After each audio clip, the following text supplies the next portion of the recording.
আমার বাচ্চাকে আমি ১ম সলিড হিসেবে দিয়েছিলাম ম্যাশ করা কলা।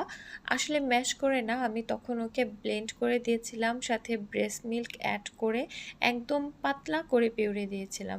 সো আপনারা চাইলে এটা দিয়ে ১ম সলিড স্টার্ট করতে পারেন, বা আরেকটা বেটার অপশন হচ্ছে ভাতের মাড় দিয়ে সলিড স্টার্ট করতে পারেন। চালের সুজি দিয়েও করতে পারেন। চালের সুজিটা অবশ্যই আপনারা বাসায় বানিয়ে নিবেন। আর ১ম সলিড যে খাবারটাই দেন না কেন, একদম লিকুইড কনসিস্টেন্সির খাবার দিবেন, যাতে করে বাচ্চা গিলতে পারে। এটা আমার রিসেন্ট ভিডিও, এটা কিন্তু ১ম সলিডের ভিডিও না। বাট আমি বলে দিচ্ছি আমি কিভাবে দিয়েছি। আমি একদম পাতলা করে আমি ওকে খাবার দিয়েছিলাম। কিছু, কিছু খাবার আমি ওকে ব্লেন্ড করে দিয়েছিলাম। একই খাবার আমি ওকে পরপর ৩ দিন দিয়েছিলাম। ১ম দিন ১ চামচ, পরের দিন পরিমাণটা আরেকটু বাড়িয়েছি ২ থেকে ৩ চামচ, এর পরের দিন ৩ থেকে ৪ চামচ বা ৫ চামচ পর্যন্ত আমি ওকে দিয়েছি। একই খাবার পরপর ৩ দিন দেওয়ার ফলে চেক করা যায় যে বাচ্চাকে এই খাবারটা স্যুট করছে কি